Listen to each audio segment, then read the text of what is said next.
Hi, everyone. I'm Dan Albers, and welcome here to our special show that we're going to do, a new podcast that Steve Ellis and I are going to be doing called This Week in Anderson. I'm very excited to be bringing this show to you and opportunity to bring in one of our friends and the new coach of the Anderson Redskins, and Frank Brandy. And guys, first of all, Steve, man, this is pretty awesome. We've been talking about doing this for a long time, and we're going to try to just not only get guys like Frank in sport, but other people in the Anderson area on sports to try to interview them and do little stories about that. But what a way to start this off by getting Frank on here for us. This is perfect. We've been talking about this for quite some time now. So this is a great start to bring Frank in. And so I think this is going to be a lot of fun. Yeah, it should be a good time. And joining us is Frank Brandy, the new basketball coach of the Anderson Redskins. And Frank, it's pretty awesome. And think about that, I don't know how many years ago it was that you left, and did you think that you would come back and be the coach at Anderson again? No, I didn't. I started at Anderson varsity in 92 or 3 and left in 13. Was gone for 7 years. I thought I may coach again, but I thought if I did, it'd probably be at a maybe D2 or D3 school if something came available, something like that. I never thought I'd ever go back to Anderson, to be honest. It kind of just all fell in place, and I got excited about it, and luckily it all happened. Yeah, it's a great thing. I think it's a great thing. I'm super excited for you, Frank, and I think only good things to come. Back to the glory years, as they say. Yeah, well, I hope it all works out for me and Anderson and the boys, and so hopefully we'll work hard and turn the ship around a little bit. Well, I know how much you care about Anderson basketball and Anderson in general. You've been around it just about all your life, and I was lucky enough to be coaching with you for 15 years. I think of that run, and a lot of fun, and I'm looking forward to seeing what's the good times to come here with the boys basketball program. Yeah, I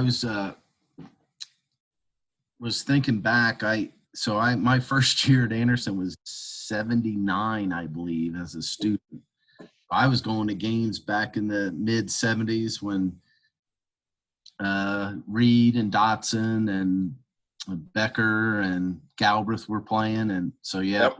It's been a long time. That's kind of scary to think about how long that's been. But I've been coaching in the district since 1980, probably 4, over at Mercer Middle School. I think I was a Falcons coach. The Falcons, yes. Yeah. And so it's been a long time since then. And then, if I can just have half of the success and enjoyment that I had with the first run, a lot of it has to do with who your coaches are and who you're doing it with. And that's what I'm trying to get some guys that, I had you and Dan Bartholomew and just in a lot of different football coaches, Jeff Geestein and Bobby Molinax, but you and Dan were the mainstays until you were able to get a head coaching job over at Marymount. And so I'm hoping I can get a staff that I enjoy being with and that the boys can enjoy and that we have some level of success. Yeah. Well, you talk about your success. I mean, let's real quick, as you were 254 and 189 is what what the stats are, and you had 6 top 10 city finishes, and the one that sticks out to me that I remember the most was 2002 and 3, I believe. That was with Norwell and Patswald and all those guys and Shoemaker, and you talk about a phenomenal team. That was a great team. Yeah. So the funny thing about that is we knew we were going to be pretty good. And probably our starting forward, Ty Hall, who was like 6'4", 230 or 240. In the summer, we never got beat, basically. And he was playing with us. And then he got injured with football. So we were still really good. It just kind of changed our team a little bit. We started another guard, I think. But so we opened up with St. X. I think Johnny Wolf was the point guard that year. And we played him down at, I think it was Xavier, UC. I can't remember which one. And so they beat us by like 7 or 9 or whatever the score was. And Ryan Patzwald was on our team, and Dr. Patzwald obviously was the superintendent at the time. He said to us that we were going to win 19 in a row. And no, she didn't say that. She said, you're not going to lose again this year. And then we won 19 games in a row, which was crazy, but won the league championship. I think we ended up seated second behind Withrow that year. But, yeah, it was a tremendous year. That was so much fun to be a part of, Frank. And one of the things I look back on is that, they were great kids and they played hard, they played together. But on the other, when you look on the other bench, these other teams were kind of intimidated by our team.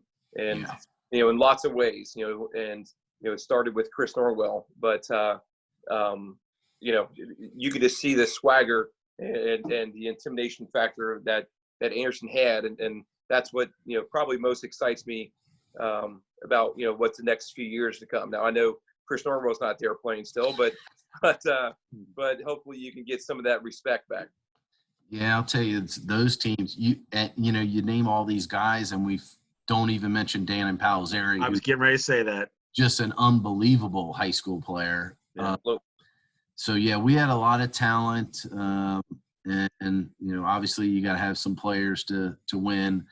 But I really believe that if we can learn how to play, if the kids will learn how to play for me, if they're willing to play for me, if they buy into playing for me, play really hard, that's half the battle. And I think that may have been missing a little bit for a while. So, I just think has to be some building of relationships and get the kids to play really hard. If we can do that, no matter what offense or defense we run, I think we should be successful.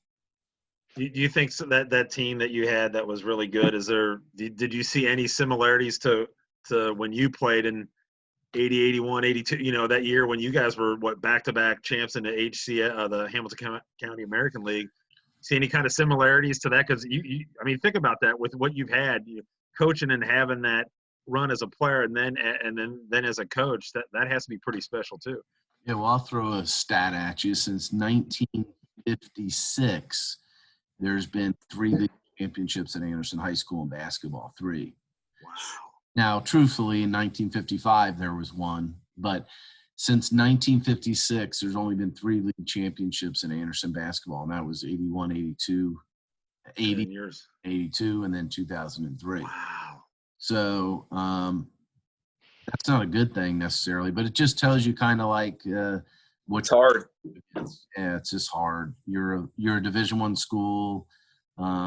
It's just really difficult. But there was some similarities, but honestly, my team, we didn't have a player like Chris Norwell, we had Joe Dayton, but we didn't have a 6'7", 6'8" kid inside that could just dominate. But honestly, there may be a couple players, but I think if you said Joe Dayton and Chris Norwell are the best 2 players ever to play at Anderson, you couldn't go wrong with that. I agree. 100% agree. You have some questions, Danny? Yeah, and obviously, we sent this out earlier this evening and try to get some questions, and obviously 2 of them were from my brothers, and one of them was from my brother Timmy, who you happened to coach, I believe, in your first couple of years, and he wanted to know. He's got 2 questions for you. He wanted to know if there's any better of a dynamic duo than Andy Dorka and Tim Albers. And the other question was, has anybody led your team in technicals more than Timmy Albers? So the first answer is I probably could come up with a couple duo challenge. I don't know. And I think he does lead my team. I agree. Players in technicals, yes, absolutely. Yeah, I totally agree. And the last one was from my brother Moose, and this one's kind of hard too because it's kind of pinpointing you too. He was wanting you to give your top 5 guys you played with and the top 5 guys you coached, and that's pretty hard to pinpoint and say, but you might be able to. I don't know. Yeah, top 5 guys I played with, it's not that difficult. I would say Tim Ferguson, Joe Dayton, John Deeds. Yeah. Then it probably gets a little tougher. Those three for sure are the top three. And the three best I've ever coached are Chris Norwell, Adam Norwell, Julian Wilkinson, probably Ryan Patzwald, and then like either Michael Wilkinson or probably Dan and Palzeri would be up there. Who else am I forgetting there? No, I think you covered it. Thompson, he did really well. Marcus Thompson, yeah. He got even better as he got out of school. But yeah, that's true. So, Frank, I got a question for you. Try to help out here. So, being away from being the head coach for a little bit and coming back, what did you see during your time away that maybe you may or may not change or do something different or add to what you're doing, what you're going to do starting, when you guys get back together here in your new tenure? I don't know if it's something I'll change as much as something I've noticed. I can realize now that at the beginning of my career, I was just, I was just flying. It was all energy, just flying off the wall, just trying to do this, that, and the other. And as I look back, and then especially when I was gone watching my son play, I realized how important it is to have good relationships with your players. And not that you're going to connect with every single guy, but there has to be that respect there. There has to be that trust. Because if you don't have that, if they don't trust you or they don't respect you, then they may probably not going to play for you, or they're not going to believe what you're teaching them. Yep. So that's something I noticed when I was not coaching and kind of watching. Just realizing, not that it wasn't there, but just realizing how important that is. X's and O's, I don't know. We'll see. I'm kind of trying to get back on the horse here again and trying to figure out exactly what I do want to do. I think a lot has to do with the type of players you have, which I have somewhat of an idea, but not complete idea of who we have. And then obviously with this virus and everything, I don't know when that will start, So I would say the relationship building is the biggest thing I've noticed that is so crucial. Yeah, and now it's really amped up with the day and age of the social media and how all that communication works So for not just the players, for the parents and the fans and everything like that. So getting the word out there is a big thing. But you might be kind of behind the eight ball here a little bit because of the virus. You're not going to be able to do probably too much stuff in the summer. But luckily you've been around the program the last couple of years, so you've got a good feel for who you have. Do you have any thoughts or expectations of what you have coming back and what you think you can do? I mean, I think we have some decent players, but nothing against the past staff or anything. But I do think some things need to change, and until I can get with the guys, that's hard to do. I mean, I'm going to try to do some video stuff with them and things like that, but again, until they're around me and I'm around them for a decent amount of time, just think some things need to change. And so I'm hoping I at least get that amount of time to do that. All right. So last question, Danny, and then I'll bring it back to you. Right. So what, if I come to an Anderson basketball game, not knowing much about you or the program, what should people expect to see with this new coach here? Well, I hope that what they come in and see, whether it's at practice or at a game, is kids that are really competing, playing really hard, really tough-minded, being physical, just really competitive. And then also to kind of bring that all together as a coach is for them to be playing as a team and not as an individual, that we're playing together for one purpose, which is to win that particular game. And however we have to do that, we're going to do it, but it's not going to be from a lack of toughness or competitiveness. Good. I'm sure the other thing that probably makes it harder too for you is, you don't have anybody on your staff right now too to kind of help out with that. So is that something that's like the first thing that you need to try to do is figure out who you want on your staff and how many do you hire? I mean, I don't know what your limit is on high school, if you're allowed to have only a certain amount or what. So how's that Well, going we with have 3 other paid positions. So myself, and then there's a freshman coach that's paid, a JV coach that's paid, and a varsity assistant is paid. But most coaches, find a little bit of money for basically a volunteer guy that can help out. So I'm kind of looking at that model a little bit. I kind of know who my JV, or hoping I know who my JV coach is. The other 3 spots or at least 2 of the spots are they're pretty wide open. I'm not sure. But yeah, I mean, I'd love to have that put together, but I don't know what we're going to do even when we have that. I mean, I guess we can do something, but I'm trying to put that together as quickly as I can. Yeah, and that I'm sure that's the biggest thing too, is making sure that you have coaches or people around you that you feel comfortable with, and just like you had with Steve and Dan and Bart, Right. and it made it easy and helpful for you. It's not that it's a huge hire, but it's going to be pretty important that you get guys around you that are on the same page as you. Yeah, because I mean, ultimately we do this to enjoy it and have fun with it.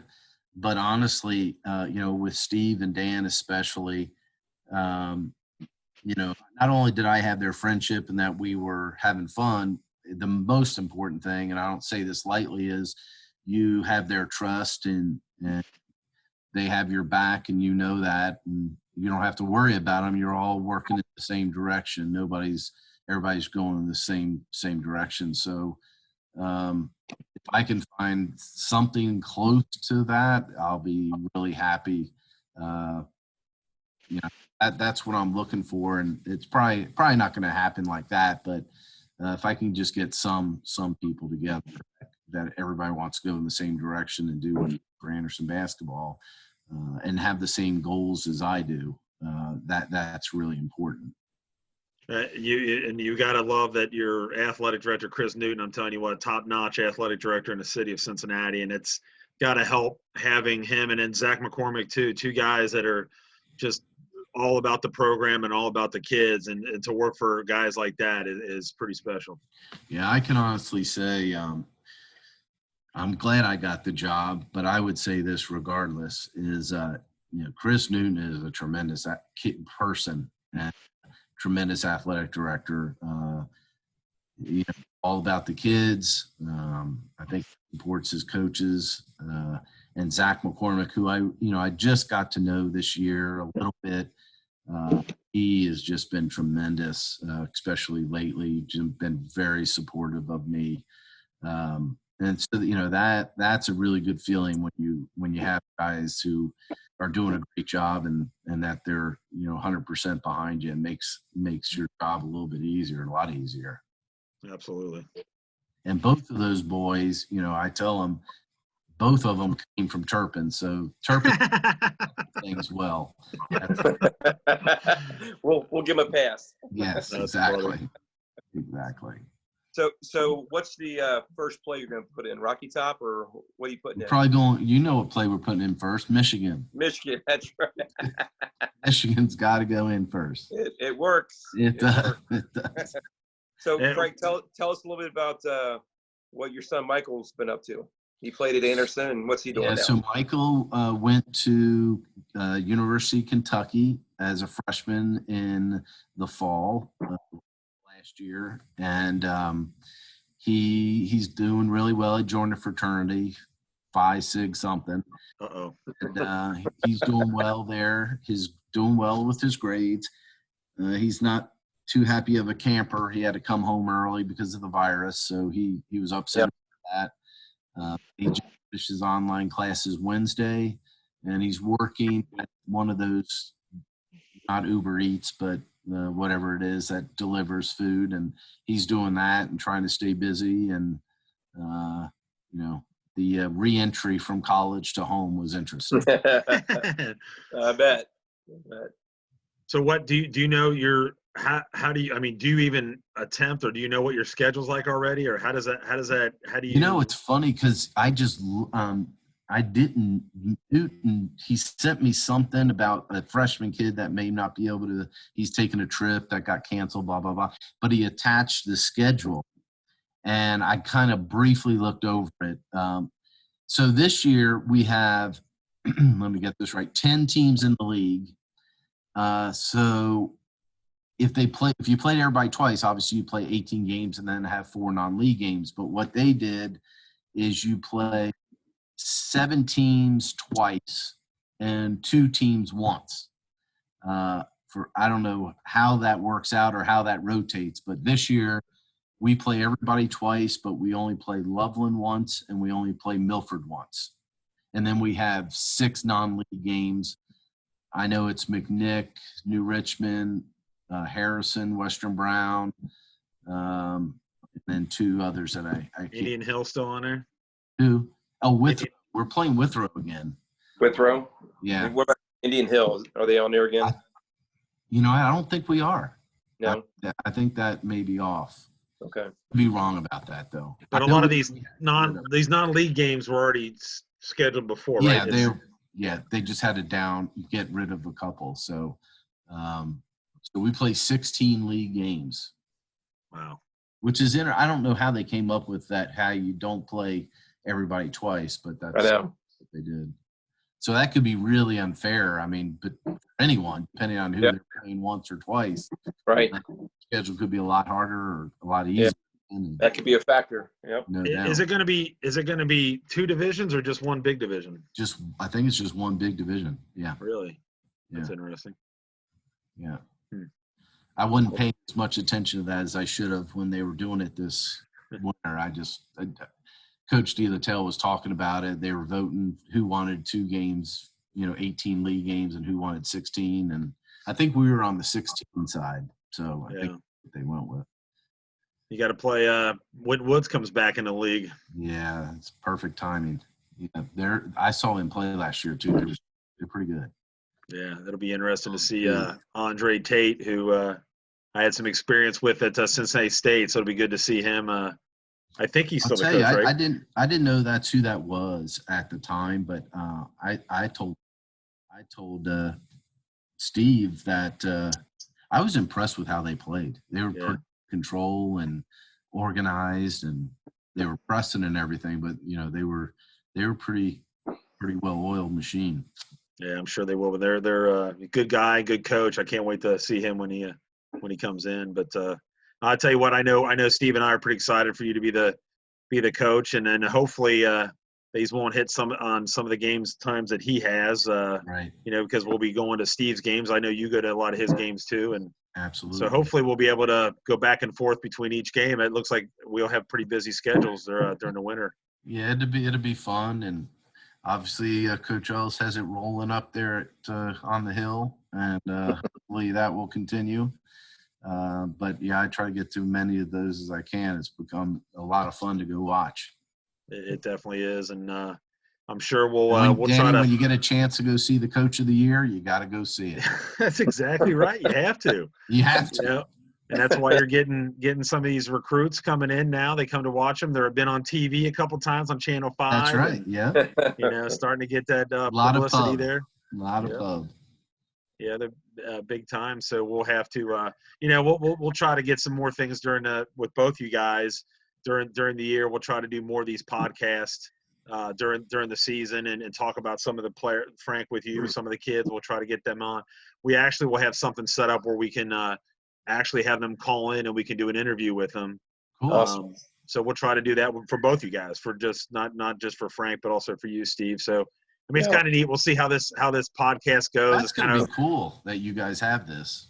Yeah, I think it'll be neat. It'll be kind of, we're kind of learning the ropes right now. It's kind of our first one and not sure how we're, kind of prepared but not prepared on this one. And we thought you'd be the perfect first guest to have on here. And I'm glad you were part to do this. Appreciate it. Absolutely. We've changed our schedule that we don't have any Tuesday or Friday games out of Claremont College.